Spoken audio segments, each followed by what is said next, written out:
Well, good evening and welcome. My name is Joseph Doucette, and I'm the Dean of the Alberta School of Business. And the University of Alberta respectfully acknowledges that we are situated on Treaty 6 territory, traditional lands of First Nations and Métis people. Folks, I'm thrilled to welcome everyone back to class as part of the university's Alumni Week, and especially to this event sponsored in part by the Business Alumni Association. And I want to give a special thanks to all the members of the BAA, and in particular, the BAA President, Ashton Rudenek. Even before becoming dean, I was part of the committee that hired Joel Gehman way back in 2012 as part of our strategic initiative to increase our research, our teaching, and our outreach capacity in the areas of sustainability and social enterprise. And so it's great to see all of the continuing momentum that we've gained in this area, including the turnout for tonight's event, which I understand is more than 150 registrations.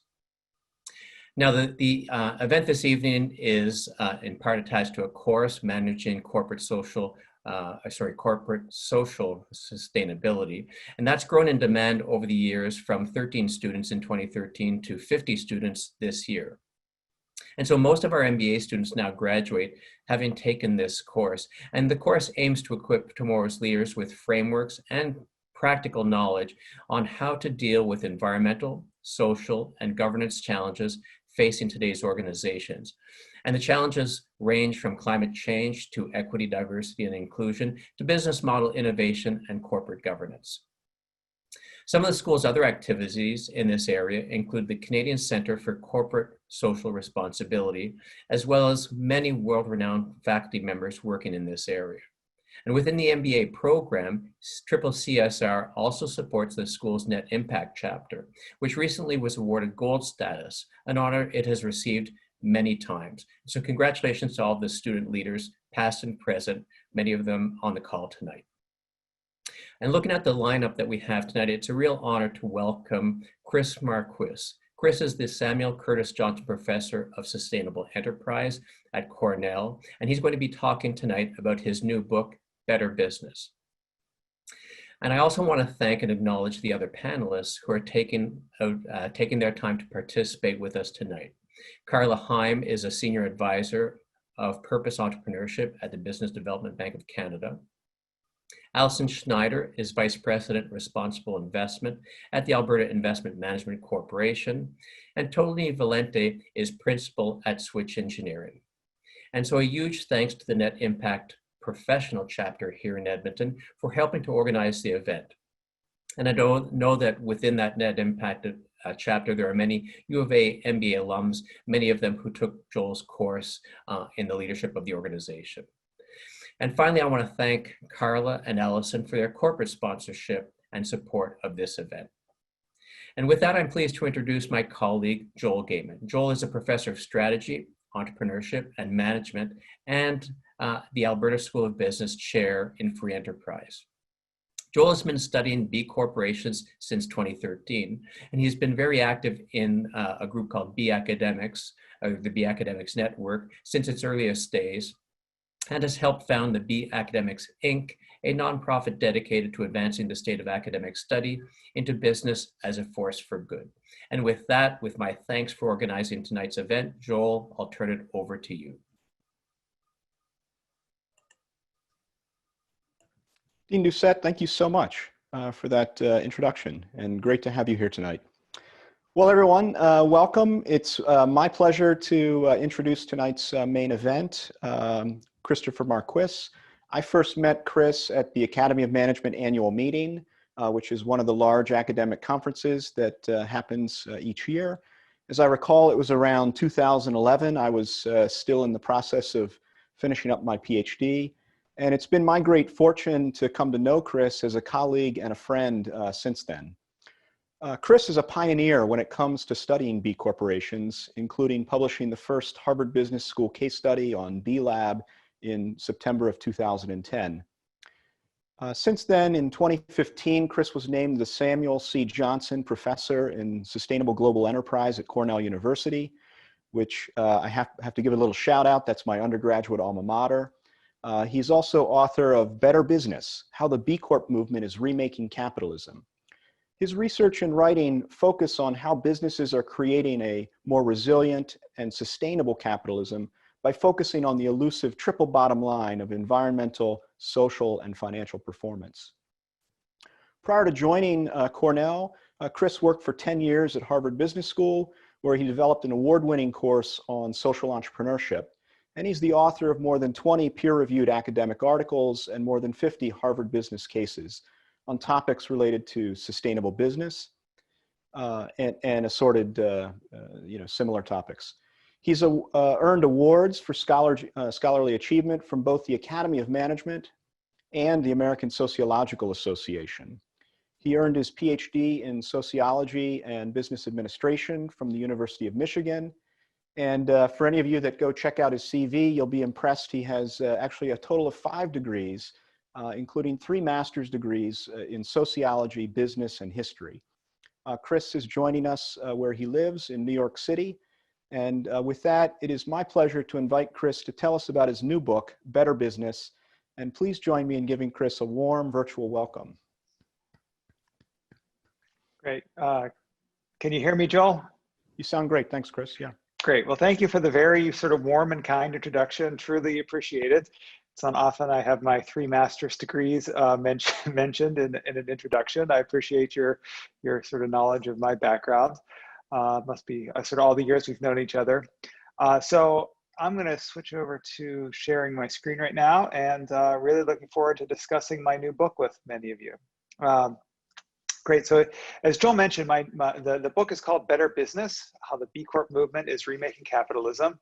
And just in a nutshell, the thesis of the book is that, we need to switch our economic system, the way capitalism is practiced in the United States and in the rest of the world, from one that's really focused very much on shareholders as the primary stakeholder to one where there's balance between all stakeholders, from the shareholders to the employees, communities, environment, etc.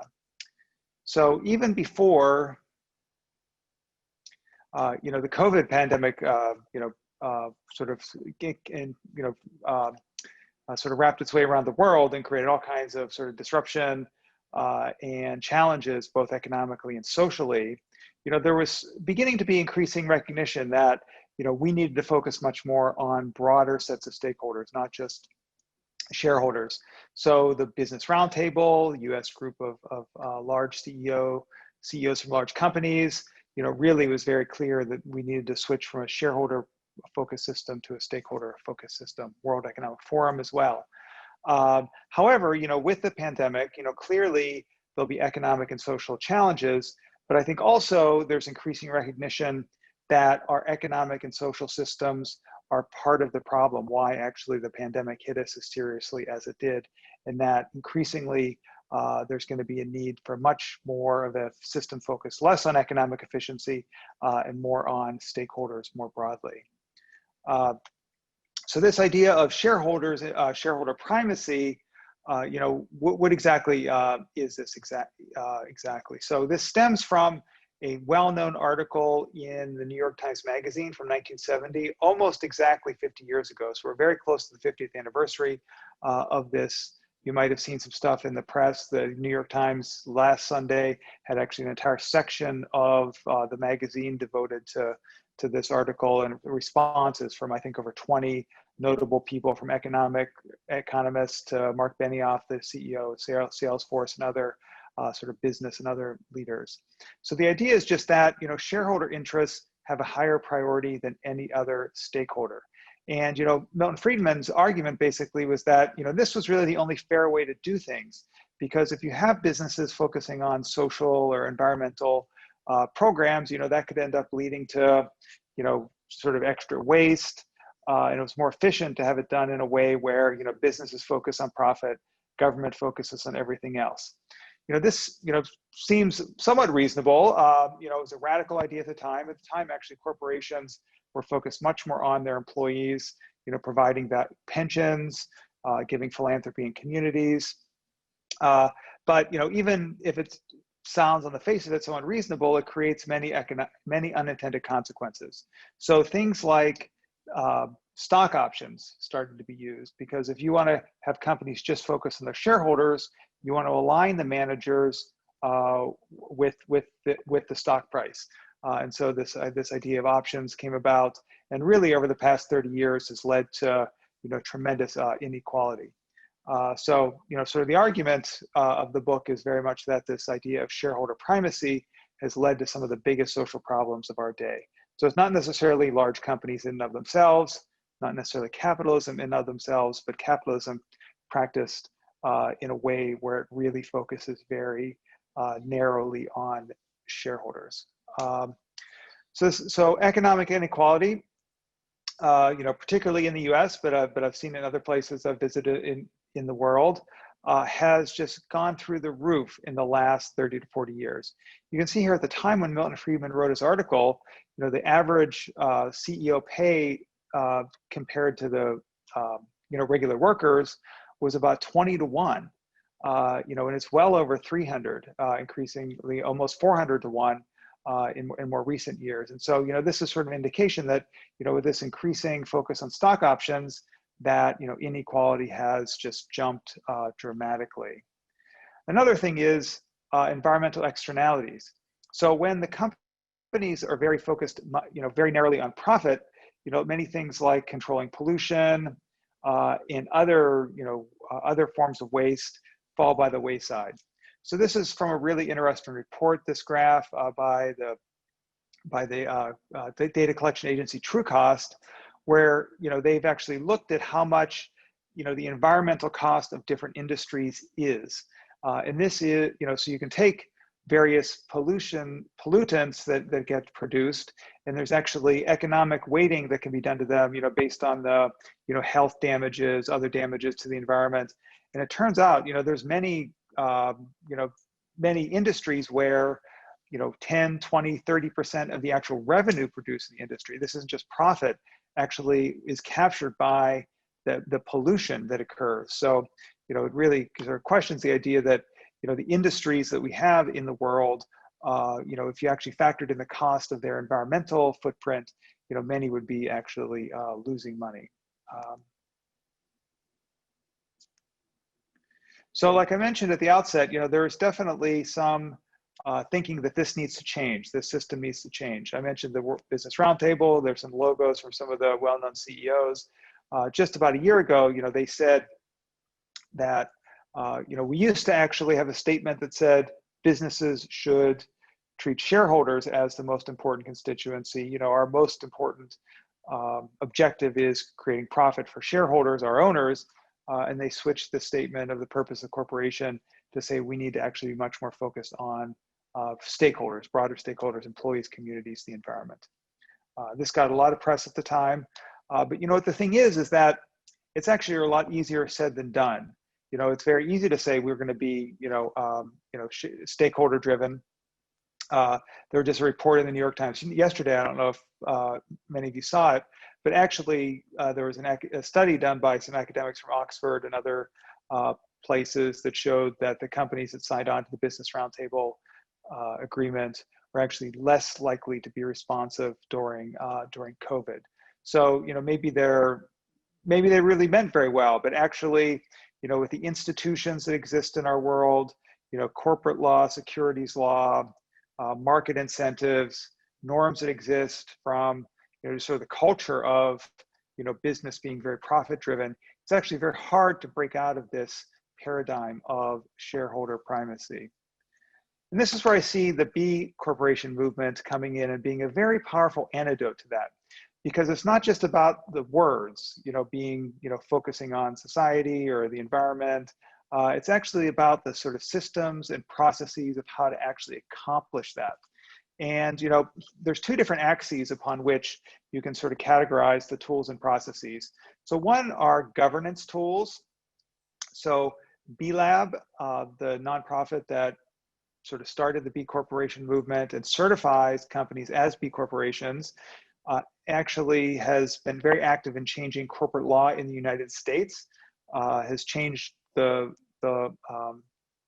law in over 30 states such that now there is a separate type of corporation called a benefit corporation, where The companies are legally bound to deliver value to all stakeholders equally, not just shareholders. This is passed in a number of other countries as well, from Italy, Ecuador, Colombia, and very recently, the Canadian province of British Columbia. So you can see many of the B Corps there, but most of these are in the United States. The other axis is impact assessment. So this is, I think, maybe what the B corporations are most known for, sort of having gone through a very rigorous assessment of their social and environmental aspects, including, how they respond to communities and customers as well. And that this is like I said, very rigorous. It's 5 sections. You can see them there: governance, workers, customers, community, etc. And you need to get an 80 out of 200. That sounds like, maybe 40% is not that high, but it's very rigorous. Maybe we have a panel coming up. Some of the B Corps can probably testify to actually how difficult it is to reach that threshold, because the focus of the movement and the leaders is to really keep this as a rigorous mark that means something.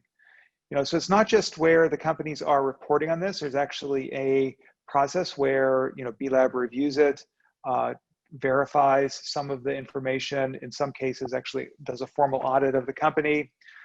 And finally, if they pass this 80 threshold, they're able to become B Corps.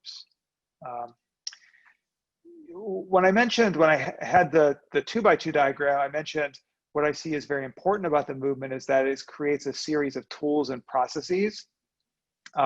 So, it's not just the B Corps that are using these tools and processes. There's only about 3,500 B Corps around the world. The reason why the number is relatively low is because it is a very rigorous certification. But, if you look at the use of the tools, there's over 100,000 users of the B Impact Assessment. Many banks use it for their, to understand their lendee activity in social and environmental realm. Venture capital companies use it as due diligence for portfolio companies. And many companies just use it because it's actually a really good sort of 101 management tool, in addition to its being a good barometer of your social and environmental management. B corporations are very attractive to investors. In the past couple years, there's been over $2 billion investment into B corporations. B corporations are going public. Just in the last month, 2 B Corps went public: a Lemonade, which is a online insurance broker, and Vital Farms, which their primary product is pasture-raised eggs, but also have some other products as well. So this is something, when I started studying this 10 years ago, investors were a little skeptical, but all of these movements more recently suggest that actually this is something where this idea of meeting social and environmental metrics actually is very consistent with making profit as well. So I mentioned the statutes and that they passed in a number of places, and legislation in process as well in a number of different countries. Let me say a little bit more about what it means to be a benefit corp. There's 3 main sort of characteristics. So one is, the benefit corporation has to sort of espouse a material positive impact on society and the environment in addition to profits. So it's something where, at least in corporate law in the United States and many other countries around the world, it's a situation where, shareholders are seen as the primary stakeholder, and directors, managers have a fiduciary responsibility, fiduciary duty to deliver profit first to those shareholders. So this actually changes things so that businesses can, also legally be bound to all stakeholders. Throughout this talk, I hope you're, sort of caught on to the fact that I'm, really advocating a system where it's about sort of processes and tools, not just sort of words. And sort of saying you have a good purpose is words in some ways. And it's really important that companies also be accountable and transparent about that. And so one of the things I think, or 2 of the things I think are really important about the benefit corporation law, is that companies must, sort of produce a report that describes how accountable they are against that purpose. Some locations, some jurisdictions that have passed the law, they have to do this with a third-party assessment. Some they have to produce the report publicly. There's some variation in the types of accountability, but the important thing is that these benefit corporations are accountable to these other stakeholders as well, and must be transparent on this also. It's important to note that, and this can be a little confusing, actually benefit corporations are different than B corporations. So B corporations is the certified entity from the nonprofit B Lab, and benefit corporations is a legal type of company that is granted by, the province of British Columbia or state of New York, and they can, all B corporations are benefit corporations if that designation exists in the jurisdiction where they are, but not all benefit corporations are B corporations. And in fact, there's way more benefit corporations than there are B corporations, because they're sort of spread out all over the world from 36 different U.S. states to many different countries. It's hard to actually count, but definitely over 10,000 of these exist around the world. An important thing, and I think why a lot of entrepreneurs and social entrepreneurs are really very passionate about this, is that it's a way to sort of bake sustainability into the DNA of the company.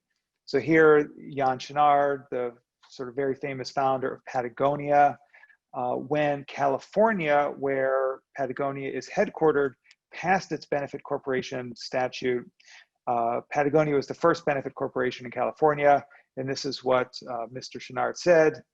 Benefit corporation legislation creates a legal framework to enable mission-driven companies like Patagonia to stay mission-driven.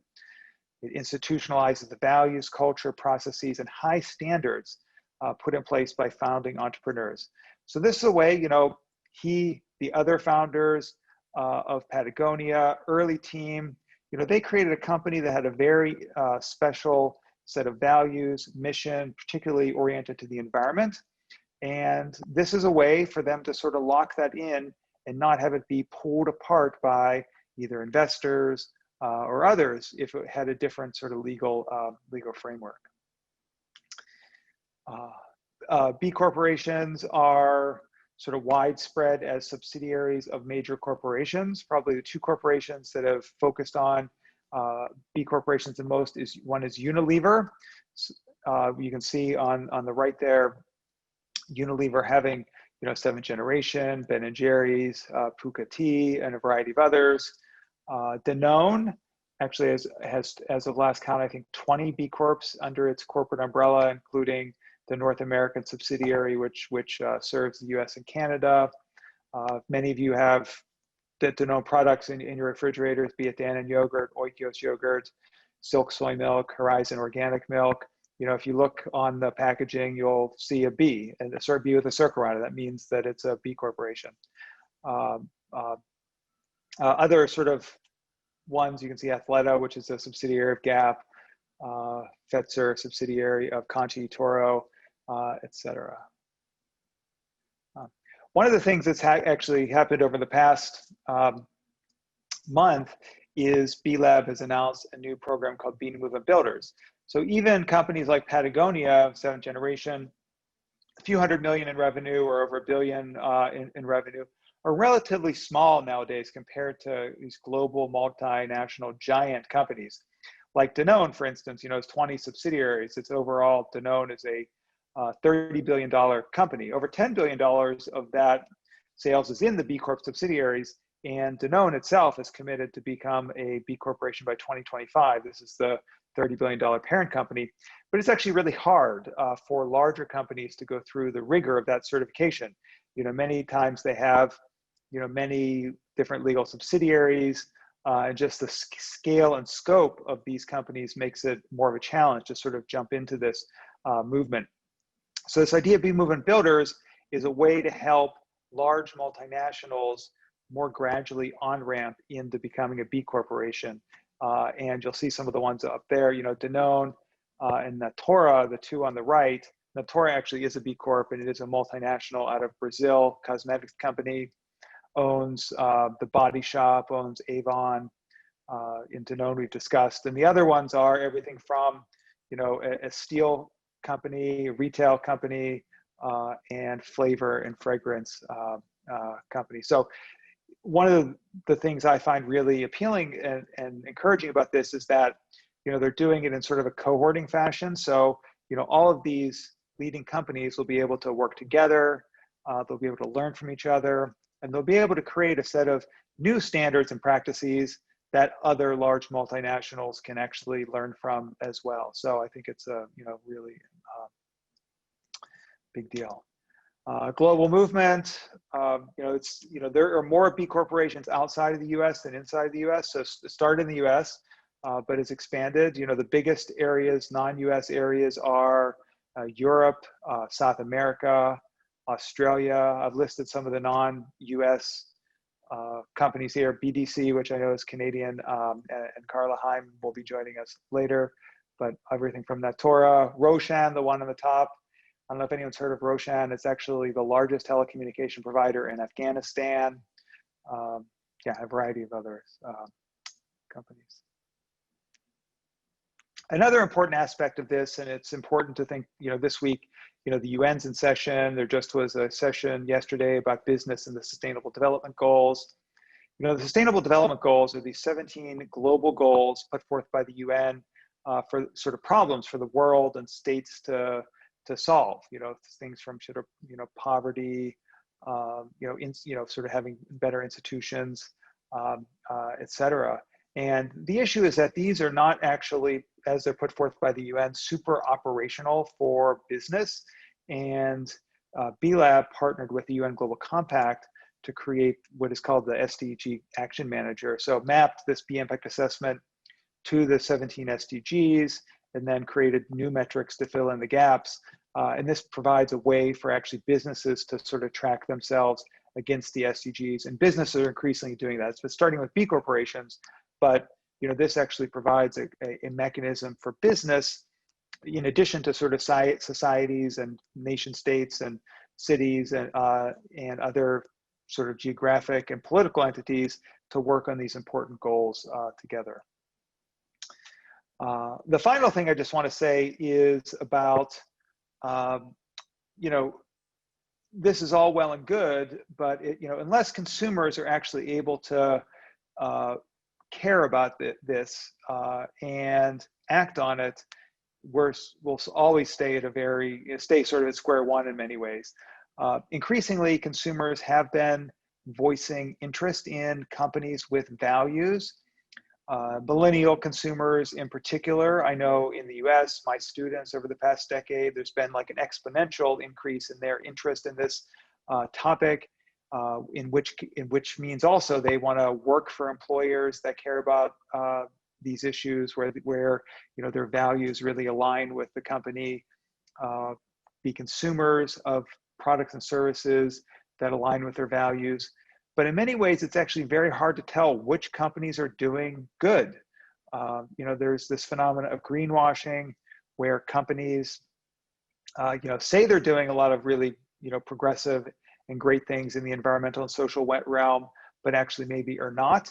And so, yeah, so the B Corp logo really comes in then, because if companies can see that on their on the packaging, you know, they know that company's a real deal. So, you know, this is sort of where I'm going to close, and just that, you know, it's important to, in some ways, trust companies. I do think the companies, you know, are mostly actually trying to do well. However, just the system is so set up to have them focus on short-term items, and they're so as a result, actually these long-term things such as working for society, working for the environment, are very easy to fall by the wayside. So whereas I think, you know, people should in some ways trust companies, I think that they should hold them accountable even more. So this is what, you know, I think that the B Corp logo is a really effective way to do this. And I think that, you know, as millennials keep growing in their careers, in their consumer and purchasing power, that this movement will only continue to grow and expand. And so I think with that, I'm going to stop and thank you very much, everyone. Thank you, Joel. Wish I was there in Alberta with you, but it's been great to share some of these thoughts via video.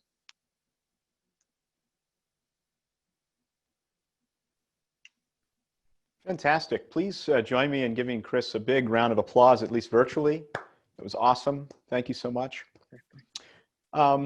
So just in terms of the order of events now, we're going to move into a bit of a panel Q&A.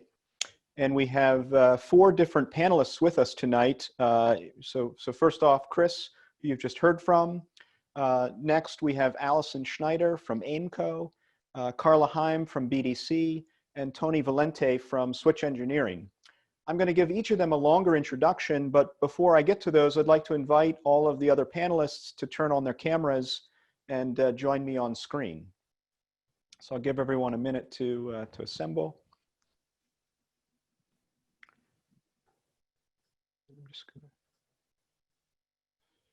That's great. Okay, good. And so I'm going to start by introducing Tony Valente.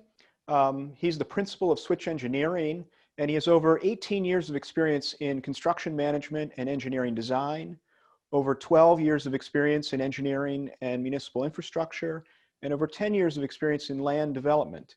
He's an experienced mechanical designer with expert knowledge in energy systems and is trained in the preparation of energy models and energy audits. Tony earned his Master of Science in International Construction Management from the University of Bath in 2013, and his Bachelor of Science in Mechanical Engineering from the University of Alberta in 2001. And Tony is, I'm hoping we're going to get some questions that'll really speak to this, is passionate about lowering energy use and carbon emissions in the built environment. And so I thought, Tony, maybe as one of the B Corps on the panel, or the B Corp we have on the panel, I thought maybe you could start by telling us a little bit about what motivated you to change the way you do business and to look beyond the financial bottom line and shareholders. Yeah, well, thank you for the warm introduction, Joel. It was actually 2 B Corps that encouraged me to investigate and then eventually seek the certification. So one was Shandos Construction, which is in Edmonton, and a great leader in the construction industry. And Pete Wardell, who was their business development manager, invited me to several B Corp or sustainable presentations and really caught my interest. And then I had opportunity to sit down with my banker, which was BDC, and when we were discussing strategy and marketing and BDC learning about my business, they said, you know, a lot of the things that we were doing at the time really spoke to the values of the movement. And so one of the great tools BDC has is they have like a mini evaluation tool that you can, I think it's about 40 questions you can answer and kind of gauge on how you're doing, and then before you jump into the full assessment. And just learning through both of those avenues really encouraged me to actually buckle down and get through the certification process. That's fantastic. Thank you. Next on our panel is Alison Schneider. Alison is a University of Alberta MBA alumna and also VP of Responsible Investing at Alberta Investment Management Corporation, AIMCO. Alison leads a team that integrates ESG factors across investment processes. And I guess I'll just back up. ESG is environmental, social, and governance practices, if that's a new acronym. She's a recipient of the Canada Clean 50 Top Project Award. She chairs the Global Real Estate Sustainability Benchmark Infrastructure Advisory Board and the Shareholder Responsibility Committee of the International Corporate Governance Network. She's a published author of the book, The New Frontier of Sovereign Investment, and she's a co-author of ICGN's Guidance on Diversity and Guidance on Fiduciary Duty. She's also a volunteer instructor for the Institute of Corporate Directors, the Canada Climate Law Initiative, and the Investor Leadership Network's Sustainable Infrastructure Fellowship Program. She's an active member of the G7 ILN and the CSA Sustainable Taxonomy Initiative, and she's spoken at the United Nations and numerous responsible investing conferences. She also founded Edmonton's professional chapter of Net Impact, which was a new piece of trivia that I learned reading your bio, Alison. So that's wonderful. And she's past president of the Junior League of Edmonton. So a warm welcome to Alison. Alison, my first question for you was, how does a company like AIMCO, whose mandate is really to earn a return for all of its stakeholders, many of whom are the taxpayers in Alberta, how do you incorporate factors like ESG, environmental, social, and governance criteria, while balancing the need for shareholder returns? Great question, Joel. Thank you very much for having me. And I'll have to remember to redact my bio next time. So that was way too long. Not at all. Thank you very much. Fiduciary duty concepts continue to change year over year and over generations. And exactly as Chris spoke to this concept. So today, the concept of fiduciary duty includes consideration of material ESG, environmental, social, and governance factors, as it always should have, quite frankly, to the extent that they are material. In other words, the recognition of ESG as a factor that isn't just good for society, it's not just good for the environment, but it actually hits your pocketbook. It has a business reality, is becoming increasingly acknowledged today in legal literature, in business literature, and in business practices. And the same with AIMCO. Alberta Investment Management Corporation, AIMCO, was set up in 2008 with the distinct goal of investing on behalf of all Albertans and all Albertan public pension plans, as you know. So we take our fiduciary duty pretty seriously. We have ESG focus areas. So on the environmental side, we look at climate change and water risk. And a key strategic priority for us is navigating the transition to the low carbon economy. On the social side, we look at occupational health and safety across the supply chain and human rights. We also look at cyber because data privacy is considered to be a fundamental human right. On the governance side, we look at shareholder rights. We look at executive compensation aligned with performance. And we also look at diversity and inclusion matters. For example, what are the percentage of women on a board? We actually vote against nominating chairs at companies where there's less than 25% women on the board. So there's all sorts of ways that we can actually integrate ESG into the investment processes, both at the due diligence phase, the screening stage, post-investment monitoring, engaging with the companies, even at valuations, there's an ESG component, especially during the transition to the low carbon economy. Thank you very much. That's great. Our third panelist is Carla Heim.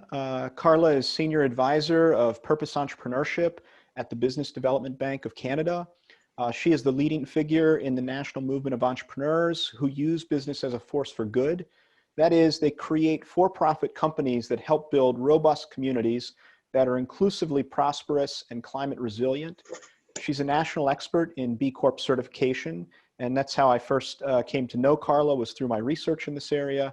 And she is an expert at the B Impact Assessment tool, which Chris talked a little bit about during his presentation. She serves as the BDC B Lab Partnership Lead, and as you've just heard, B Lab is the not-for-profit that's the creator of the B Corp movement. Welcome, Carla. So Carla, you've been involved with the B Corp movement now for several years, and I guess I'm wondering, in today's challenging economic times where business survival is maybe a little bit more top of mind than when we're not in this kind of environment, what drivers are you seeing that motivate businesses to pursue B Corp certification? And are you seeing any changes in sort of how companies think about this decision to certify now versus maybe a year ago? Yeah, thank you so much, Joel. I think that Chris gave such an incredible overview of this B Corp world that we're here talking about today. And, a lot of the drivers that he talked about in terms of climate action and justice, equity, diversity, and inclusion, local prosperity, local supply chains, those have all been heightened during the pandemic. And I think what I'm experiencing right now is actually an increased interest in the B Corp movement in Canada. And recently, the Canadian Centre for the Purpose of the Corporation and Navigator released a study just within the past week, and 72% of Canadians really feel that capitalism is failing and should be reformed. So I think we're seeing that Canadians really feel that there's more purpose in business than just shareholder return. And, you know, I've been working with entrepreneurs for over the past 30 years, both with BDC on my own and as a consultant. And I know that our Canadian entrepreneurs really care about employees and community and the environment. You know, we're that breed. We are that already. And so I'm very much aware of the fact that throughout Canada, we have so many B Corp-ish entrepreneurs, but sometimes they're not sure how to get started. And what I'm finding right now is that my B Corp 101s, opportunities like a 6-part series, Getting to 80, they're selling out. That, you know, the interest is heightened over the past 6 months. And to be honest with you, that surprised me a little because there's a lot of competing priorities for business right now. And we're very much aware of that at BDC.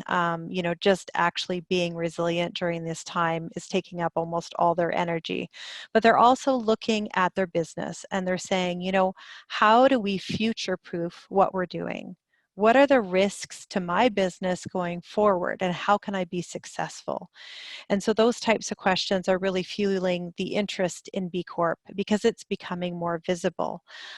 So what I'm hoping to do in the world that I do and to fulfill that need is just really encourage entrepreneurs to use the B Impact Assessment. You know, that basically just helps you start this journey. The destination may never be certification, but everybody has access to the B Impact Assessment. And I think that's the power behind this movement. So overall, I'm really thrilled to say that there's been an increased interest in purpose-driven, impact-based businesses. That's great. Yeah, so just you mentioned, Carla, the getting to 80, and that just for some of the audience members, that's a reference to the 80 points that you need to meet to become certified. Chris talked about that as well in his talk. So just, you know, for all of the folks in the audience, we're starting to get some questions coming in. So please, if you have a question, use the Q&A, and I'll be going through those, and we have a couple of people backstage helping me with that. We'll try to get through as many as we can. I want to bring Chris back into the conversation. Chris, we had a question come in that you might be well positioned to answer.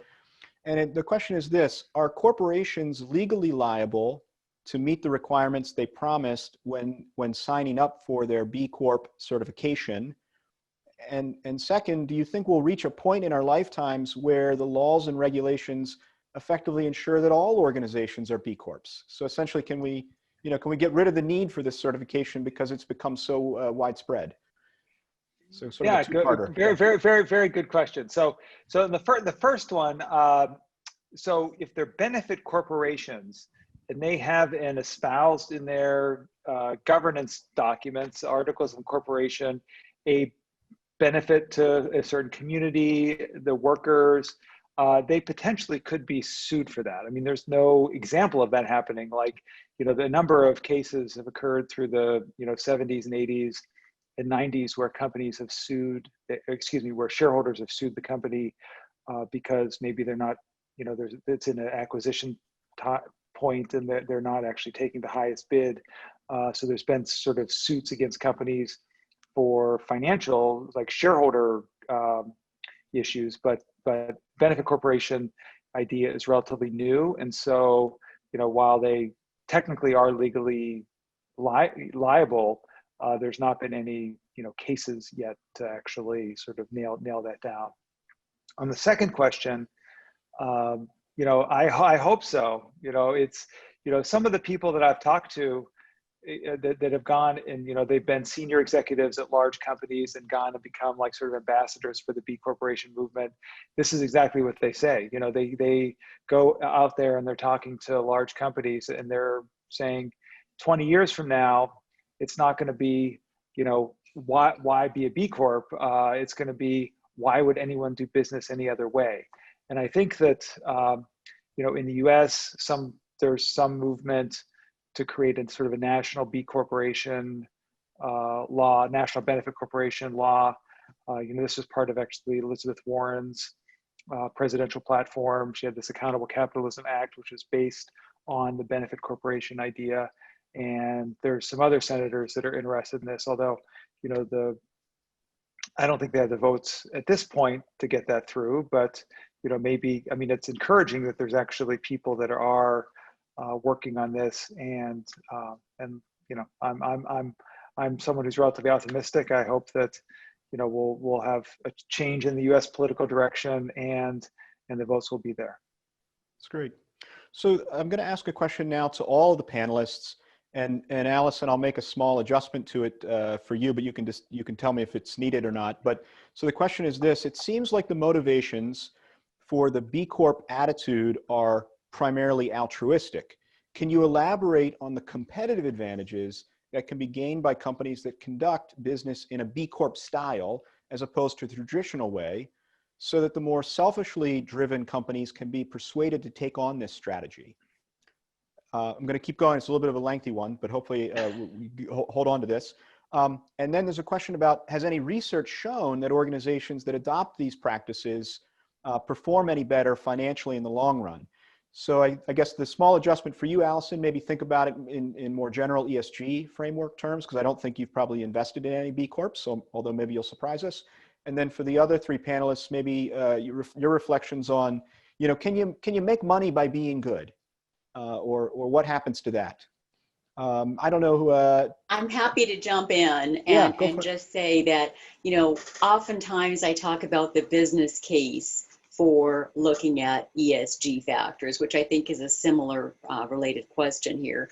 And, the value of intangibles has really increased in the last 40 years. So back in the 1970s, intangibles made up about 20% of a company's valuation, and 80% was tangible. Today, it's actually the inverse. 80% of their market cap can be related directly back to intangibles. That doesn't necessarily hit the balance sheet, so it's kind of interesting. There's a bit of a disconnect there, but we're talking about things like reputation, brand. We're talking about corporate culture, human capital management, a lot of things that we've actually seen during COVID. The companies that were really well positioned to deal with and be resilient during COVID had good corporate culture, good cyber practices, human capital management, a lot of these intangibles that really do affect the overall quality of the company.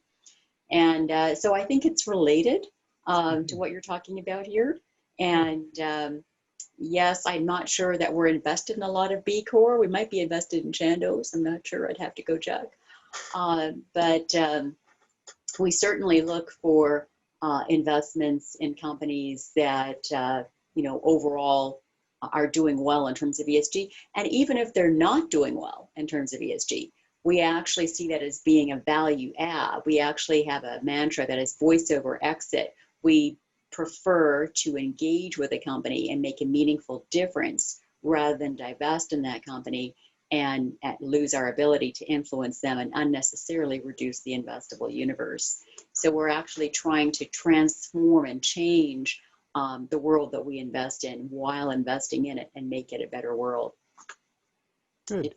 Maybe I'll call on Tony next to give us a B Corp perspective. Like, how do you think about this? Like, what's in it for you? Or is it just about your values and your own personal identity? Well, for me, it definitely started out aligning my personal values to how I run the business. And I wanted the business to sort of walk the talk. And so that was why the third-party certification was important. But by going through the process and by keeping up with the certification, it makes me run my business better. So like employee engagement is a big part of it. And so like we're regularly checking in with our staff. We have a third-party tool that allows our staff to answer questions and report out on employee engagement. And so that helps us be more effective and efficient in how we do our work, which then obviously hits the bottom, translates to a better bottom line as well. And then from a customer perspective, our customers like to work with us specifically because we're a B Corp. Because we're in a very traditional engineering consulting market, we still bid on work with, lowest price bid wins, and so social responsibility is not yet factored into the evaluation process. However, when we win the job, it allows us to build that reputation, build that trust with our customers, that then makes them want to eagerly work with us as well. And then that can translate into referrals and other market opportunities. So I would say from a business perspective, it definitely has benefits, not just from a values-driven perspective. Great. I'm going to turn to Carla next. I mean, so you work right on the ground with lots of entrepreneurs, Carla. I mean, how are you seeing people think about this, and maybe give us a glimpse into the sort of pre-certification and the post-certification? What's the reality check after you become certified? How do they see it paying off? Yeah, so I mean, there's a number of ways that it pays off. I mean, certainly when you start your work in the B Impact Assessment, if you go through your first pass, it almost instantly identifies areas that are gaps in your business plan or gaps in your planning and strategy. And as an entrepreneur, you decide which gaps are really going to provide you with the best return on investment. And that's always where I recommend entrepreneurs start. You have to really look at what's most important for you. And because the assessment is really looking at the overall health of your organization, so it's not just all climate focused or all diversity and equity inclusion focused. It really looks at absolutely everything. So if you are having a hard time finding employees, like Tony was just mentioning, employee practices are huge. So if you can tighten those up, you're actually going to see an instant return on investment. One of the processes that I think is quite interesting and something we've learned from a lot of the programming that we've done over the past few years is that once you go through the assessment, it really helps you to understand who you are as an organization. What is your purpose and impact, and how are you communicating that to, your customers and internally? How well do you know yourself? And if you can really clearly articulate that, there is a ton of power in that for your business. A really good example of that is 10 Tree. So I don't know how many people on the call who know who 10 Tree is, but they are a couple of Saskatchewan boys that started a company because they really, really believed in reforestation. That was their goal. They just happened to sell t-shirts. So for every t-shirt you buy, they plant 10 trees, and it's traceable. It comes with the coin that you can actually trace where your trees are being planted. They always lead with their purpose and impact. Mm-hmm. The clothing is just a side note. And because of that, they have allies all over the world. So during the pandemic, their online sales actually increased. They stayed really, really strong because they had this presence where they were authentic, they were transparent, they could be trusted in their purpose and impact. And like I said, they have allies, not just customers. So, that business model and being a B Corp has really, really spoken to who they are and allowed them to be a lot more successful. So I could probably tell you 100 different stories like that. And that's the way I see it. But for each entrepreneur, it's really important to actually choose your own journey. Don't do something just because you think you have to. Question it and say, what works for my business? And I can't underline that more, especially during this time when there are a lot of challenges. So really, really ask yourself what's most important to focus on, and start there. So Chris, coming to you, I mean, I know the book, you basically interview all kinds of B Corps, different sizes, different industries. I mean, maybe what's your perspective on this, based on the research you've done? Yeah, I don't have a lot more to add given to, what sort of Carla, Tony, and Alison said, but I think, I'll just sort of put sort of 3 quick points out there. So one, the book is called Better Business, and that means better business overall. And that was one of the things that was most surprising from the research. I think it really jives well with what Carla was saying about how, this B Impact Assessment is it's not just about social and environmental metrics. It's actually all kinds of business management processes, whereby if you go through this, you actually are a better business overall, not just in social and environmental dimensions. The second thing is just in some ways sort of a prima facie evidence that there's financial gain, that all of the top sort of hard-nosed venture capitalists in the United States are investing in B Corps. Kleiner Perkins, Andreessen Horowitz, TPG. These people are not people that are known for caring about social impact. They care about whether you make money, and they're investing in B Corps. B Corps just went public. Just 2 B Corps went public. I don't think that and the stock soared. I mean, Lemonade, I think has been the highest performing, sort of first day in 2020.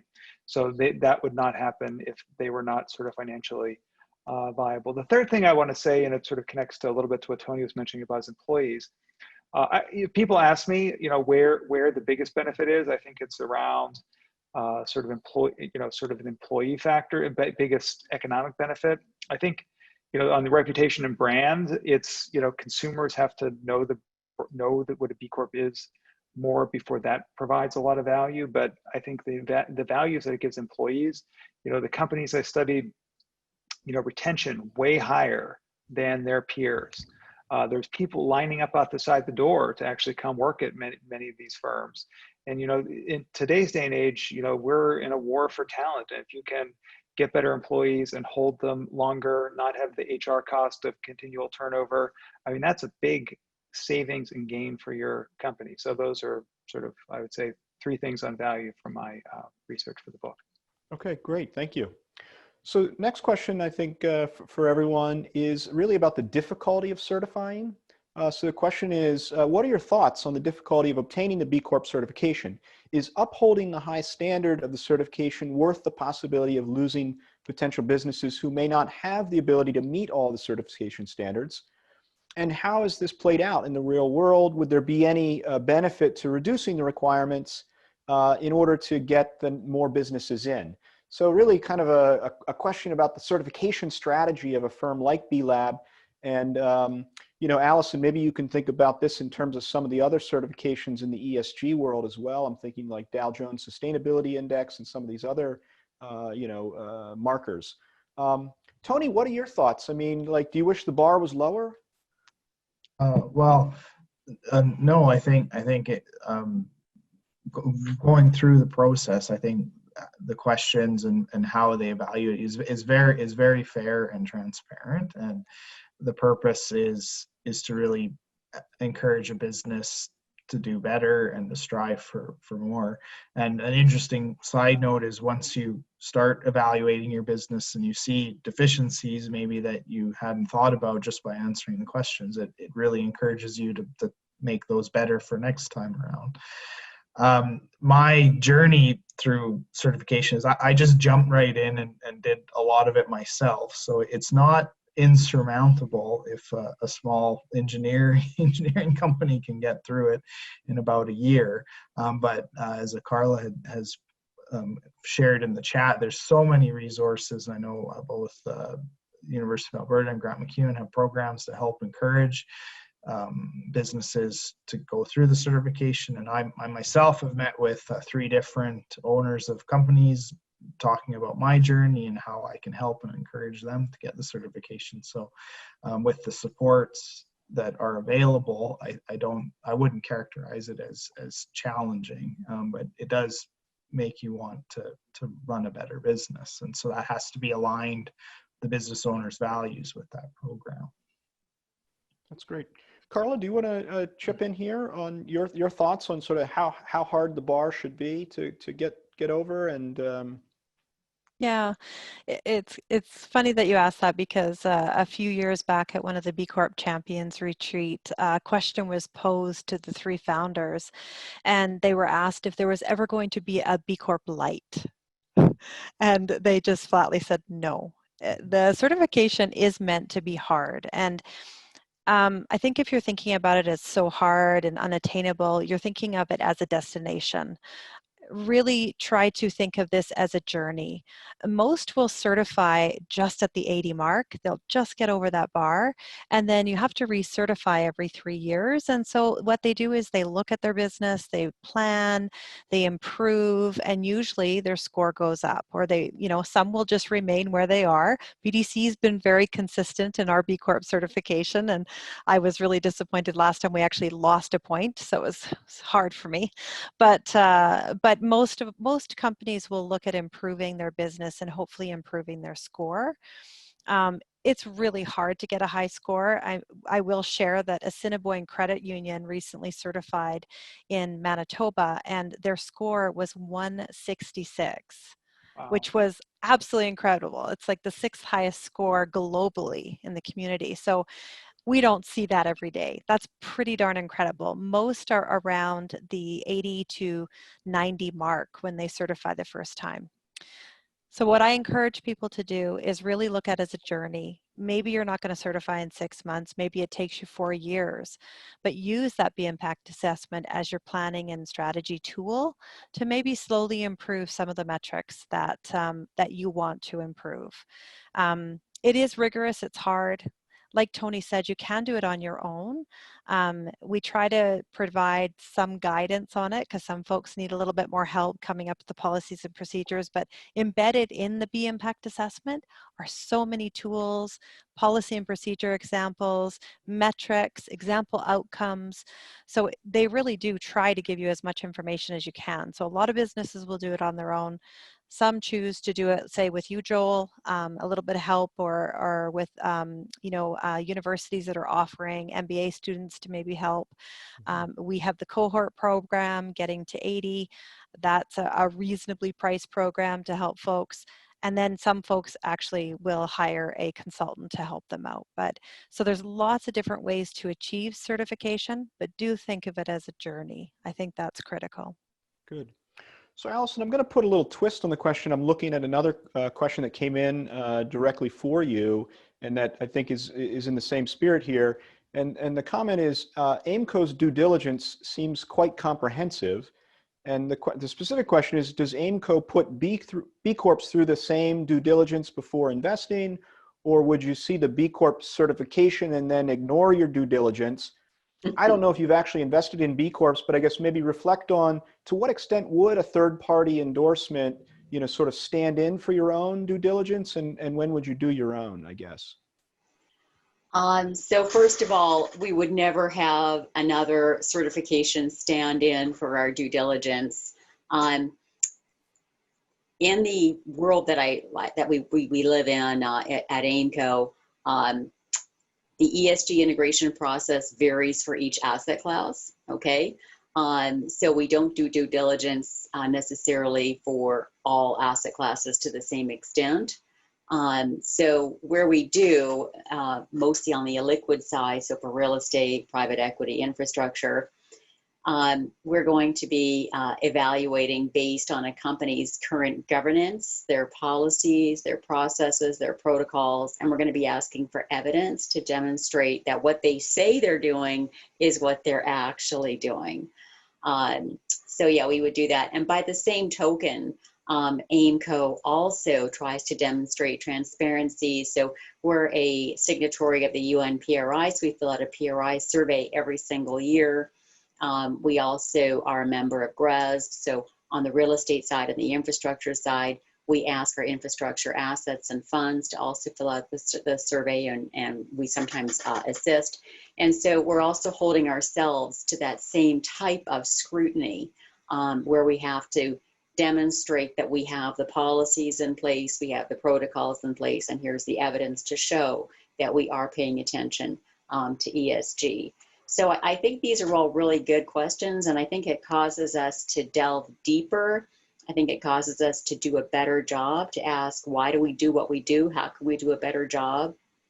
And by subjecting yourself to that type of scrutiny as a company, I think you open yourself up to opportunities for improving your processes year over year. And we've certainly seen that with our own PRI survey scores. For example, there's 14 modules that we get scored on, and we got 12 A pluses this past year and 2 A's.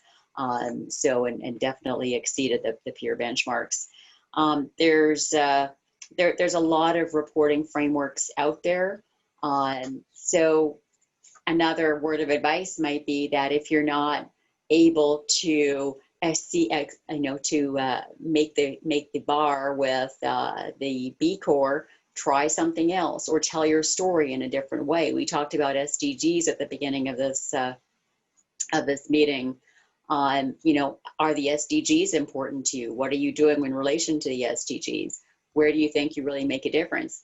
And I think just even telling that story, identifying who your main stakeholders are and trying to tell the story so you can actually make a difference so that they'll actually buy in and understand what you're actually all about. I think that's part of what B Corp is all about too. It's marrying value and values, right? Good. So Chris, maybe just again, I'll pivot a little bit just in the interest of getting some more questions in. Sure. What has been your experience? I mean, you've been watching this movement since the early days. Once companies reach 80 points, how often do they sort of just stand in place versus the continuous improvement piece? I think they sort of have to continually improve because the certification actually gets harder every time. As B Lab becomes more sophisticated in sort of understanding ways to measure things, different variations to include. Most companies have told me that it's is harder in a positive way, because it actually makes them think deeper about their operations, and so most companies that I've talked to, and I think that sort of in Carla and Tony's discussion as well came through that you identify some gaps and you maybe fill them to get over the 80 for the first time, and then you have a list of things that over the next few years you'll be working on, and when the time is right, you can sort of address them. So I see it as Carla mentioned it's sort of a journey, not an endpoint. That it's a mechanism for companies to continually be thinking about improving their operations in a variety of ways. So that's been mostly the spirit that I've seen. Okay, good, thank you. So the next question is one that I'm personally, I mean, of course, this has all been fascinating to me, but I've done some work thinking about this. The question goes like this: are we at risk of a saturation point with certifications where consumers either start to become less aware of it or care less about them?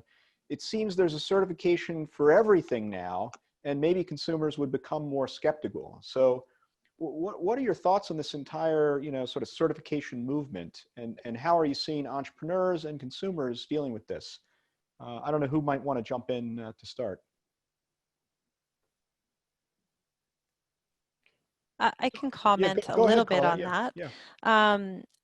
Just because BDC obviously works with entrepreneurs through advisory services, and we support a number of different certifications like ISO and a number of different things. And again, it comes back to that return on investment. We find that certifications are good if you're trying to differentiate yourself and also establish some trust and transparency with your consumer. So I think a lot of you're either certifying a product or you're certifying a building with LEED certification, and it sets a standard that you have confidence in. So you have to choose your certifications based on what really matters to you as an organization and where you think it will actually add some value. Also, certifications are really used a lot in the procurement process. We're finding that more and more. So that's another area where there could be a lot of value in expanding your potential sales through the procurement process if you were to achieve a certain certification. Quite often, in my experience, organizations will get themselves completely ready for ISO certification. They're almost right there, but the cost and the commitment to keep it up, they tend to pull back and they go, you know what, we don't really need it right now.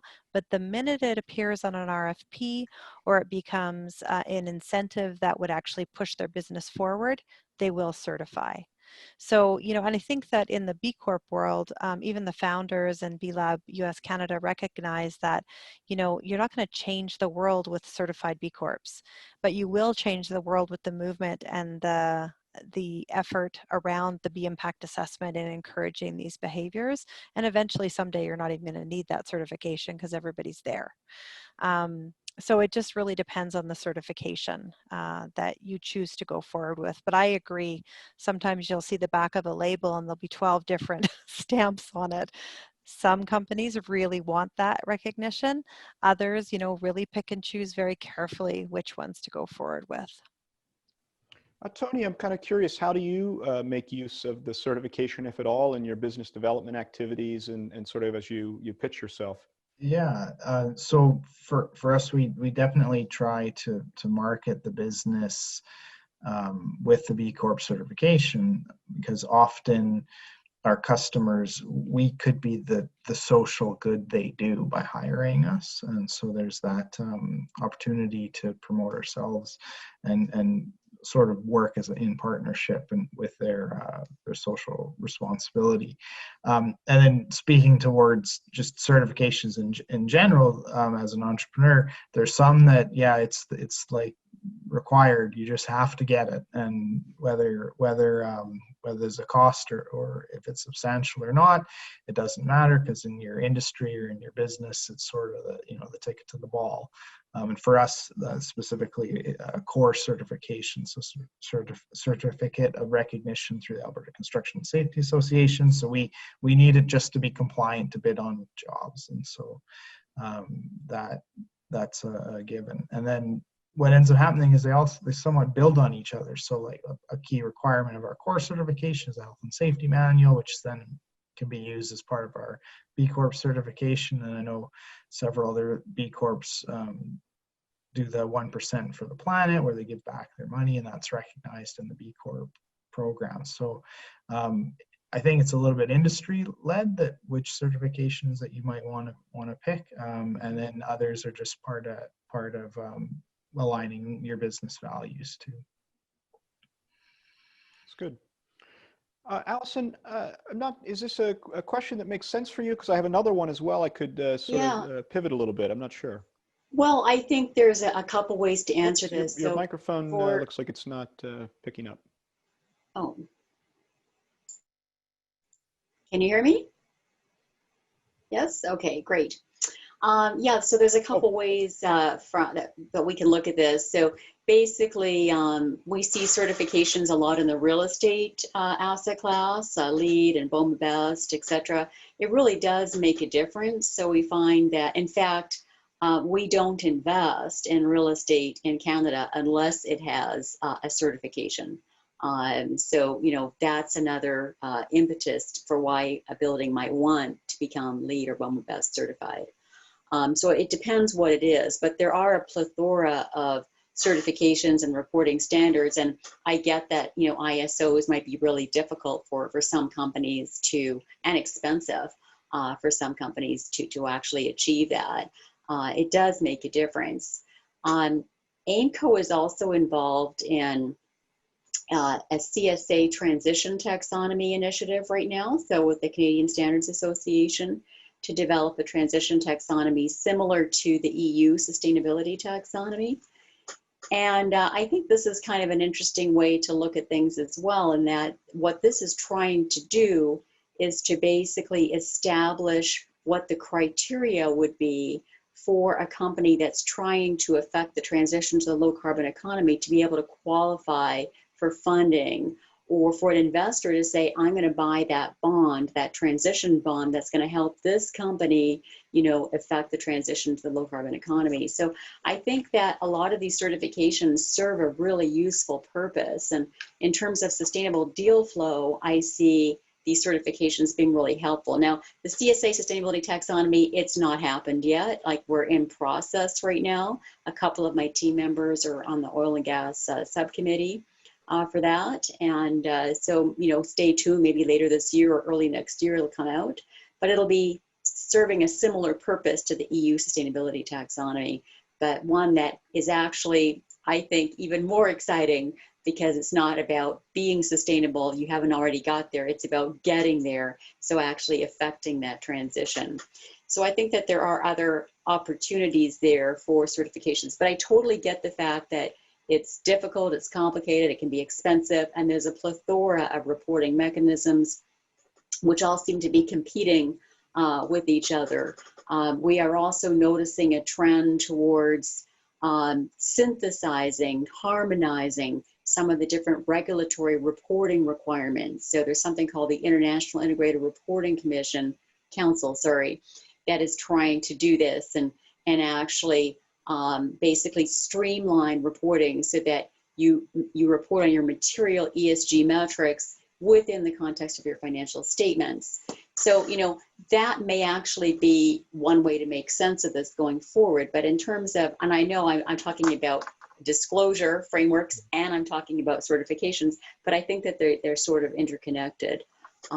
So I see that, yes, it's complicated. Is it good? Yes, it's complicated. Could it be better off, like if it gets redacted and harmonized? Yes. We live in a complicated world, so we think we have to be able to deal with a bit of complexity, and that certifications are fit for purpose. Chris, yesterday you and I were talking a little bit before this event about how, really it comes down to consumers changing the way we shop. I think you ended with that point. I mean, what's your research saying? Like, are these B corporations able to get consumers to care about this and change their shopping preferences, or what's been your sense over the last decade?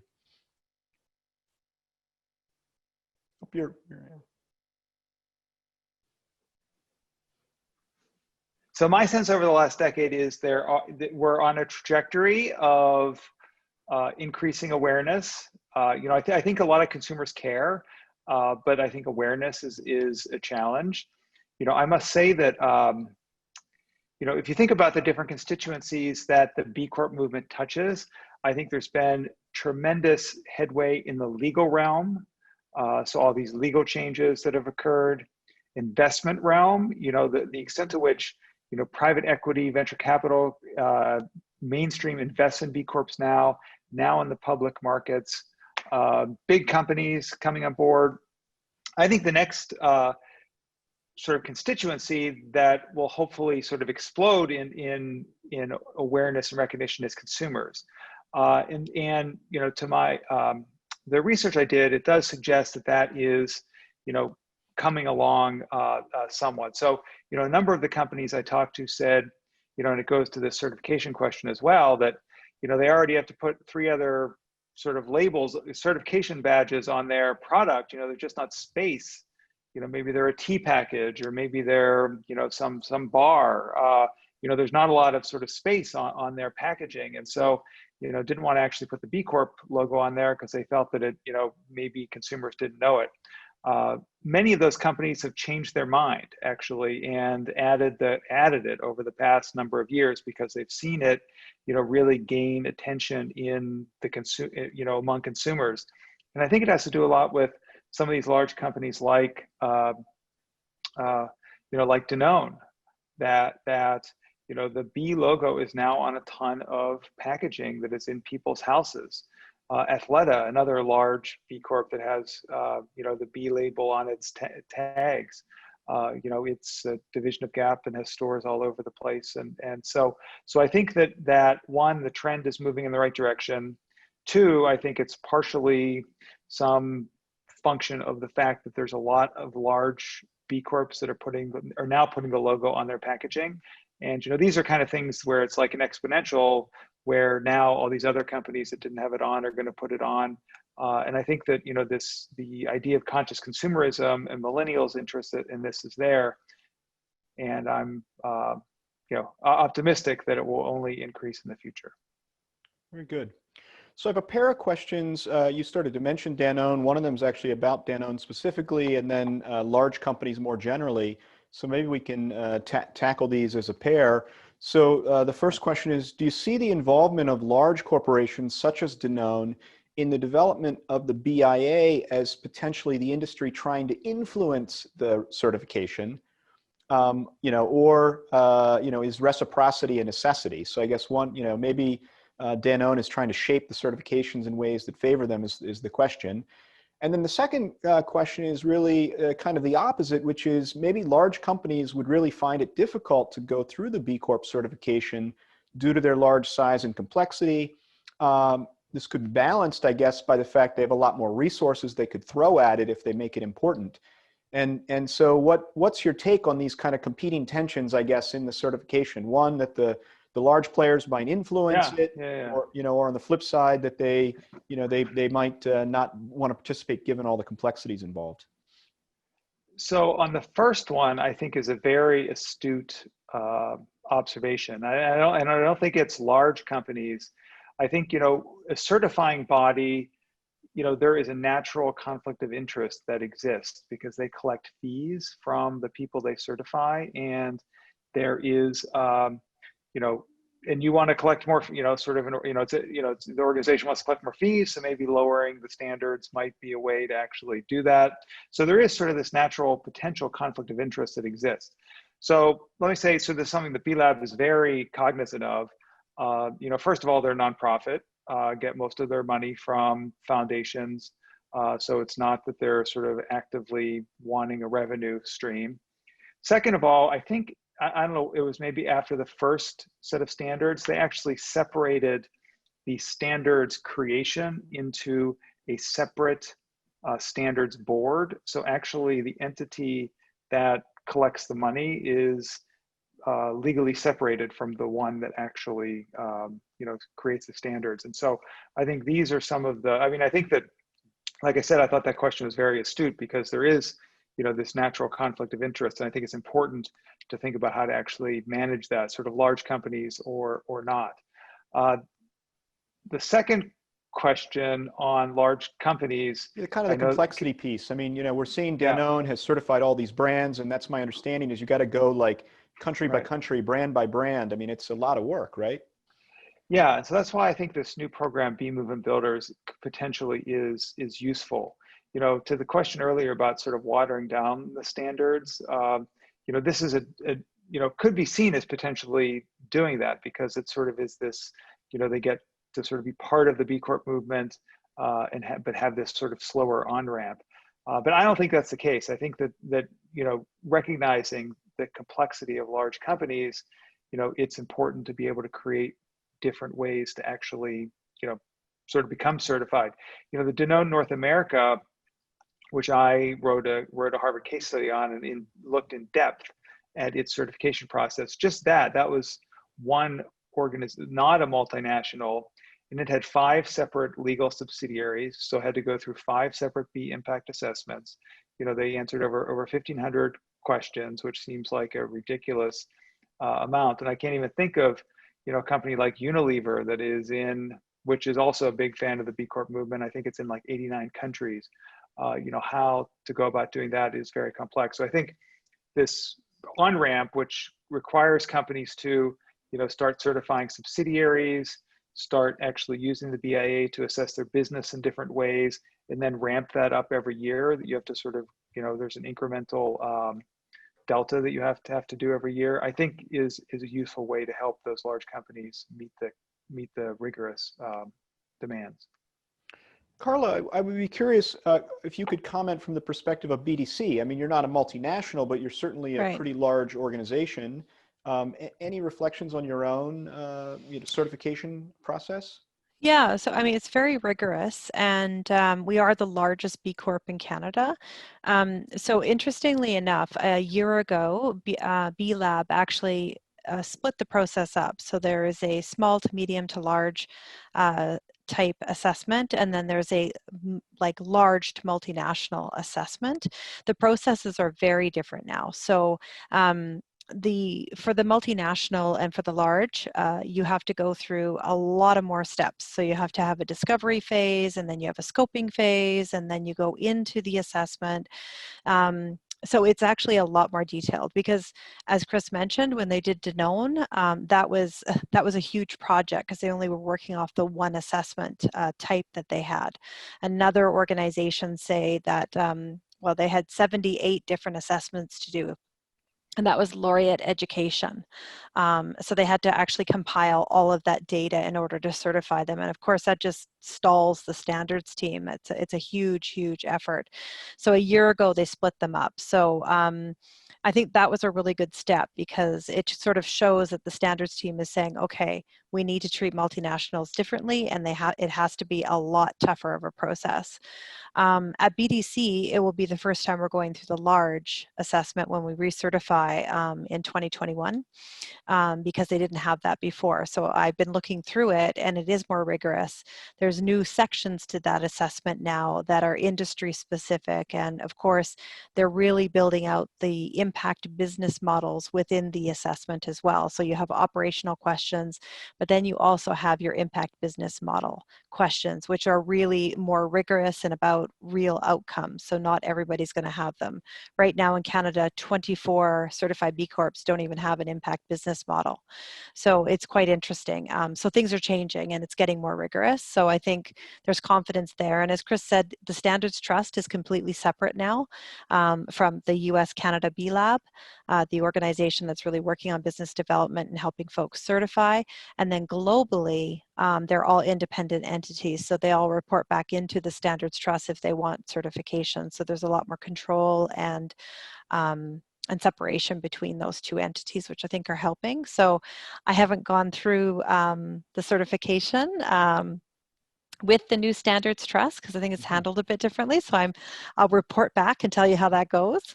I'm not going to lie, I'm a little bit nervous, but that's part of the process. So we've done a lot in the past 3 years to hopefully move the dial on a few items that we're interested in improving on. So we'll have to see. But yeah, they have given that a lot of thought, and I think they're doing a pretty good job of that right now.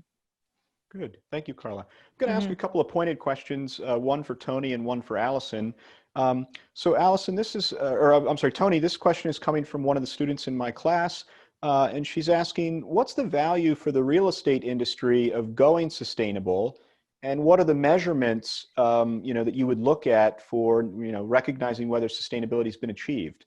So this seems like something you're well positioned to talk about. Yeah, so we're my firm's a member of Canadian Green Building Council, and I have one staff who's a accredited professional, and I'm a green associate with LEED. And one of the advantages for lessors of buildings is that the returns they can increase their returns with certified buildings, so either LEED or BOMA Best or two. There's also net zero, and then it also reduces their vacancy. So there's direct benefit that way. And then I think, and Alison will probably speak to this much better than I can, that I think investors are demanding it now too. So it proves that by doing these third-party certifications proves that either the investment or the business is truly sustainable, they're not greenwashing, and that they will be around a lot longer. And when we're starting to see investment organizations valuing your commitment to goals like net zero, or you may not be invested if you don't have a climate plan, I think it's going to force businesses just to do it anyway. This is the industry and the market are moving towards that. Good. So Alison, you mentioned real estate as an asset class earlier. I mean, did you want to add anything there? But I also have a couple of tough accounting related questions that have come in. I was going to throw your way. So. Oh, sure. I just would echo everything Tony just said. So we see that, eco-efficiencies drive down costs. It hits your balance sheet. We see you can charge higher rents. You have increased tenancy loyalty. So then it makes the value of your property better. You have, more leases, et cetera, that you can sign. So yes, it's just a win-win all around. So Tony, you hit all the points. Nothing more that I would say. Okay, good. So now that these are a little bit tougher and a little bit detailed, but it's about some of the accounting issues. So the first question is, do you have any thoughts on impact-weighted accounting and the idea that you would consider negative or positive social or environmental impact alongside traditional measures like EBITDA and so forth? So I'm not sure if you're familiar with That's this a great specific question. movement. I love this question. I think accounting informs finance. So how we attribute value to things informs the overall assessment of its worth, right? So the Sustainable Accounting Standards Board has been around for a while. It's in the States, and it actually looks at companies' 10Ks. In the States, they have a 10K form, and the company has to actually disclose any material factors, including ESG factors, of course. So what SASB has done is it's actually looked at all of these 10Ks by sector and then figured out what are the material ESG metrics for each sector. And it has actually come up with, and this is free, anybody can look at this on SASB's website, basically a matrix which it shows for each sector, 75 sectors I think it is, what the materiality of those different ESG aspects are.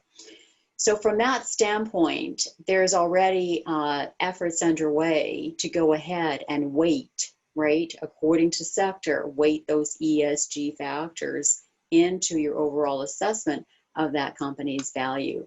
So that's already been going on for quite some time. But that's another thing that you can do as an investor is you can reweight. You can take those sort of canned weightings from your service providers, whether it be a Sustainalytics or an MSGI ESG manager, whoever you're purchasing your sustainability data from, and you can actually take it and look at the underlying metrics and reweight them according to your own house view of what metrics actually matter. And so, for example, for endowment funds, for religious endowments, for example, they will do this. There might be certain aspects that they find that are really more important to them on the ESG spectrum, and so they will go ahead and reweight. So they already practice that sustainability accounting from their own perspective. So great question. Good. I'm going to stay with you, Alison. There's a second one's a little bit of a related one, and you already started to talk about MSCI and some of the other things that you might use from a dashboarding perspective. This question asks about what tools do you employ to assess the sustainability of supply chains, and how do you navigate the difficulties associated with that? And just as a little bit of a context, last week in my MBA class, we were looking at the difficulty in going not just to your direct supplier, but your supplier's suppliers, your supplier's supplier's suppliers. This is a great question. So supply chain risk is one of our focus areas. When the Rana Plaza factory collapse happened in Bangladesh, we were trying, I was racing to figure out, which companies are we invested in that, are using these suppliers in these companies in Bangladesh. They're operating out of Bangladesh. And it was really difficult to figure out. Of course, there were some obvious ones. Loblaw had some labels that were found, so you knew that the Joe Fresh labels were there, so you knew Loblaw was involved. But there were some that were really, really difficult. And some of these companies actually, to this day, back in 2013 when this happened, I started contacting companies, and some of those companies to this day never actually got back to me. And we're no longer invested in those companies. But anyways, all that to say, that publicly traded companies do not have to disclose where their supply chain is coming from. In fact, no companies have to disclose this. So it's not public information. So you really have to dig. I actually had to deal with 40 not-for-profits to figure out the 28 companies that we were invested in Bangladesh during the time of the Rana Plaza factory collapse. So I have no easy answer to this, except that it's a lot of hard work. You can use a service provider. They can try to identify some, but if you're really looking at what am I actually as an investor, what am I invested in, that's going to be really difficult to figure out. So just start somewhere, keep asking questions. And once you identify the companies that are in that area that use those supply chains, it becomes easier. The UK Modern Slavery Act was a game changer. We're waiting for Canada to adopt its own as well. And I found that companies that I engaged with at the beginning of the Rana Plaza factory collapse incident that were in Britain that I thought had pretty good supply chain practices after the UK Modern Slavery Act came into place a couple of years later, they were way better.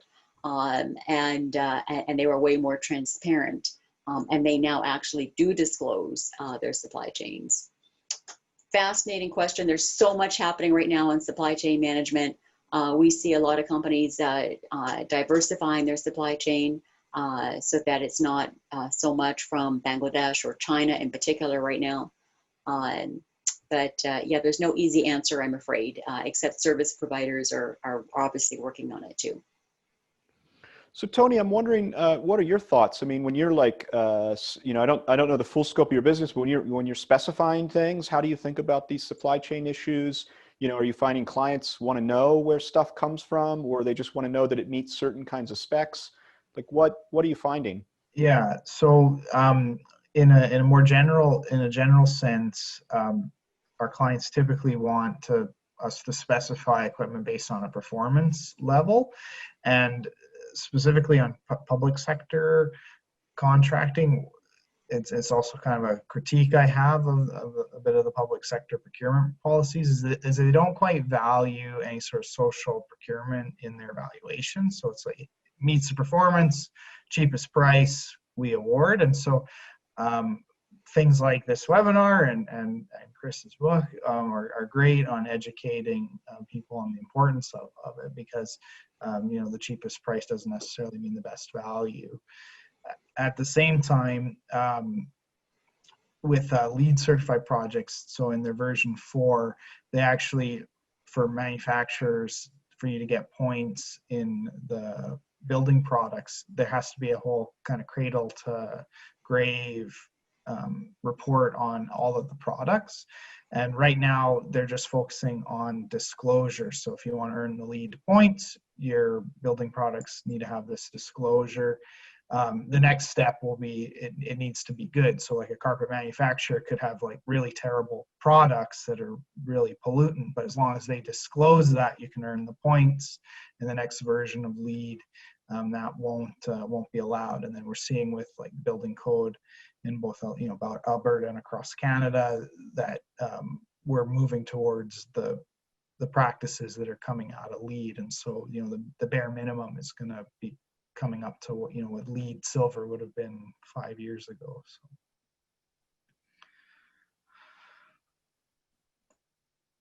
So I'm just looking at the time. I'm gonna move to one of the last questions we'll be able to cover. We've gotten through actually quite a bit, but I see still more to go. But what we'll do is we'll have all of those questions, and maybe I can forward those to the panelists and get a couple of comments back, and we know how to get in touch with everybody.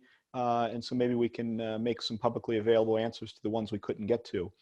But I want to talk about something that's been in the news, you know, quite a bit recently. You know, issues around, you know, Black Lives Matter, things around equity, diversity, inclusion. You know, a number of us will be familiar with the fact that the co-CEO of B Lab, Anthea Kelsick, you know, is an African-American woman. And, you know, she recently posted, you know, that B Lab as an organization recognizes it's not enough to be quietly non-racist, and that they have a responsibility to become vocal, visible, anti-racist leaders. And so I was wondering if you guys could each sort of reflect on whether you think all of the recent attention to these sorts of issues around gender, race, and so forth, you know, how does that accelerate opportunities for the B Corp movement, and what are your thoughts on these issues overall in the corporate space? I don't know who might want to take that one as a start. Maybe I'll put you on the spot a little bit, Chris, because I know Sure thing. I mean, I've talked to Anthea about this actually. I mean, it's I do see it as, you know, obviously tragic things have happened to elevate this. So I don't want to sort of minimize that by saying it's a, you know, in some ways good thing for the visibility of B Lab.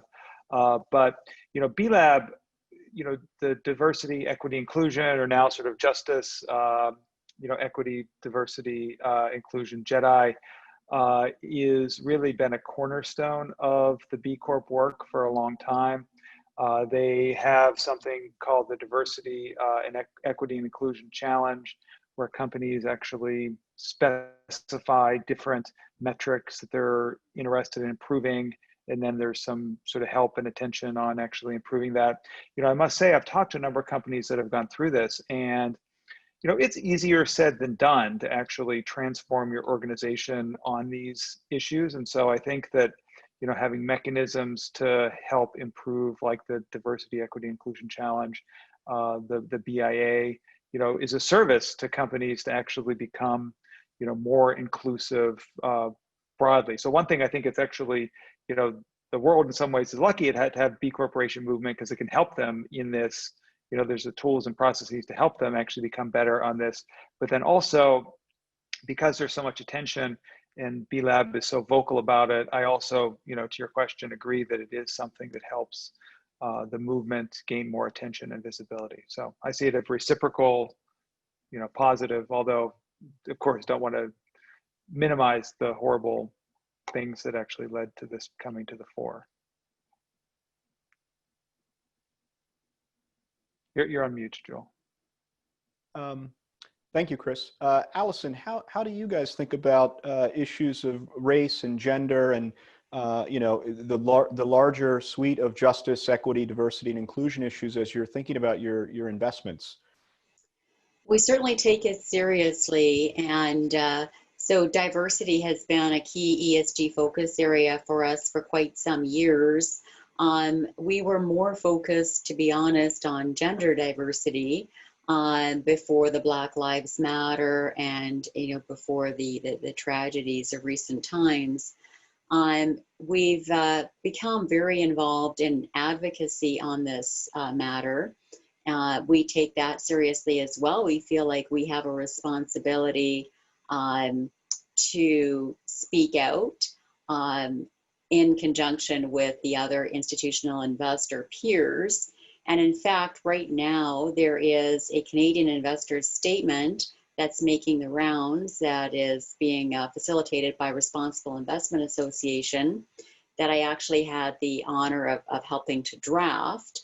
And it basically states our expectation of Canadian companies that they enhance their disclosure of diversity data, that they adopt policies, targets, and timelines to improve diversity on boards.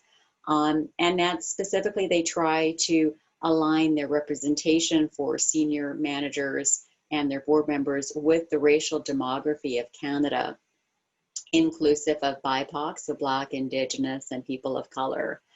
And that they try to expand and disclose their efforts to address barriers to diversity and inclusion. And then we also have a statement there as to what we expect of ourselves as to and what we are committing to do and to integrate diversity and inclusion into our own organizations. We can't very well be asking companies to do this if we're not willing to do it ourselves. But you really have to start somewhere, and the data it's not necessarily there today. Now, the Canadian Business Corporations Act made headlines, not so long ago by requiring CBCA incorporated companies to disclose some of this diversity data, which, before then was never a requirement. In fact, I think we might be the first global jurisdiction to have this type of requirement on the book. So pretty exciting time. I think it's a good opportunity for Canada, but it's certainly, a sobering realization that we've come to this point.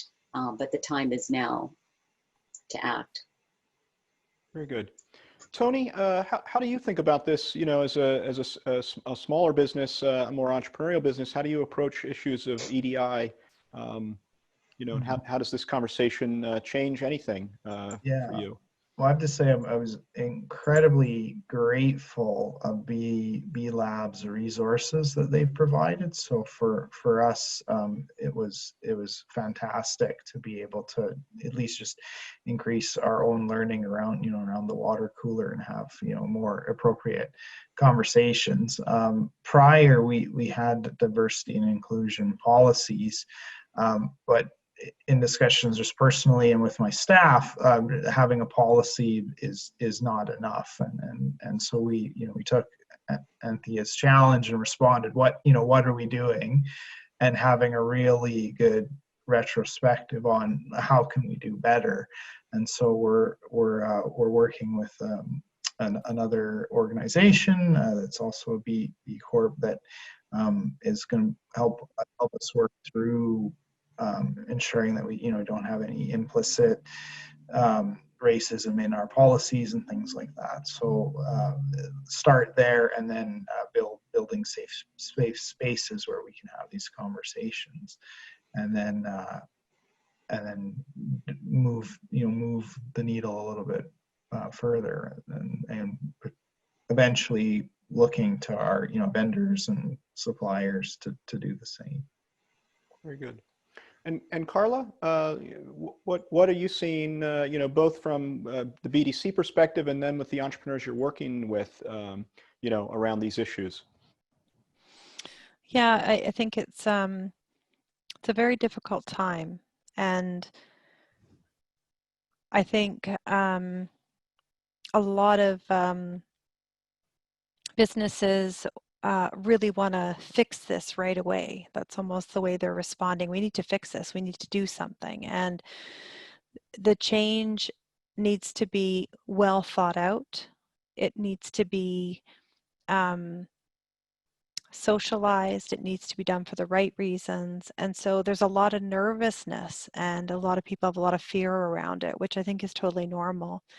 Some of the things that we've done recently is through our Be Local Vancouver chapter, we just hosted 2 Jedi sessions. One was today, actually, and they are actually recorded, so I'm happy to share them with students afterwards, because our facilitator was amazing. So just, we're just really going through the process of learning as much as we can and empowering ourselves to, take things to the next step. But it's not going to be a quick fix. So there's a lot of patience around this conversation. I will say that B Lab has been extremely thoughtful in its approach. They were really challenged about 4 years ago now at one of the champion retreat to really look internally at themselves. And since then, they realized, we have a lot of work to do. And so they've really invested time and energy into that, both internally and within the community of B Corps. At BDC, we have done a lot around, similar to what Alison said, a lot around women entrepreneurs. That's been our key focus. I was actually on that team for a long time. Really looking at that. We did an accessibility review. We've talked about a lot of that in the press. Of course, we have our Indigenous banking unit. But, internally and externally, we still recognize we have a lot of work to do. So, it's a journey. Again, it's not something that's going to be solved overnight, but it is such an important issue. We have we just recently organized for the Enlightened Economy Summit, which is happening in Edmonton. I know Net Impact helps out with that conference, and through MacEwan University. And we have Dr. Alonda Green, who is doing the keynote for that, and she's head of diversity and inclusion, so Jedi at B Lab. She is a phenomenal speaker. I really highly encourage people to tune in for her talk. She's very inspiring. She actually spoke at the Climate Collective conference that we had through B Lab last year, because we recognized that the work we were doing around climate, we hadn't actually thought about Jedi and justice in that conversation. And so we brought that into the conversation last year, or this year. It just seems like a year ago because of everything that's happened, because it was right before COVID. But Alonda spoke at that as well to help us understand the impacts of climate change and with the issues around Jedi. So lots of work happening. We're just encouraging people to try and be vulnerable. You're going to make mistakes, and take your time. We can't solve this overnight, so it's okay to be thoughtful and patient in the process. Thank you very much for all of you. I know these are tough issues to talk about and navigate through, and I really appreciate it. So that brings us to the end of the Q&A. I want to give a huge round of applause to all of the panelists for spending their time with us tonight. Alison, thank you so much for being here. Tony, thank you so much for being here. Carla, it's been great to have you here. And Chris, you're on the East Coast, so an extra thank you to you for staying up. It's not quite your bedtime yet, but obviously getting close. So please join me in giving a big virtual round of applause to everyone. I'm going to do just a couple of little housekeeping things before we sign off. First of all, you will receive an email after this event asking for your feedback on the event. And as part of that, you can choose to enter a random drawing to win some copies of Chris's new book, Better Business.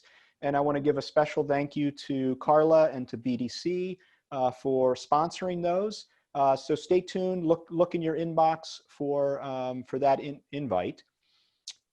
Next, I want to thank all of our sponsors. It took a lot of people to put this event together, and I really want to acknowledge everyone. The Net Impact Edmonton Professional Chapter and the Business Alumni Association in particular. I put the call out to Ashton, and she helped me mobilize people in both communities. A thank you to Cornell and the work it's doing to support Chris. And then our three corporate partners tonight, AIMCO, BDC, and Switch Engineering. Thank you all for giving your time and energy to this important event. I have just a few follow-ups on the last slide, a few calls to action. If you're interested, the URL that you can find, Chris's book. He has a number of other, downloads that you can find there as well. I think Carla just mentioned the Enlightened Economy Summit. That's coming up in November, and you can find out more about that at enlightenedeconomy.net. And then, of course, if you're not already involved in the Net Impact Edmonton Professional Chapter, we would love to see you get involved and engaged. Lots of people on the attendee list tonight are part of that organization. And then finally, a number of opportunities for the alumni of the University of Alberta, and in particular the Ask an Alum Anything program. So if you're looking for virtual coffees or networking, mentoring, these sorts of things, don't be shy in speaking up. Before I let you all go, I'm just going to look and see if I forgot anything that I need to cover off on to all the people helping me backstage. I'm not seeing anything in the chat.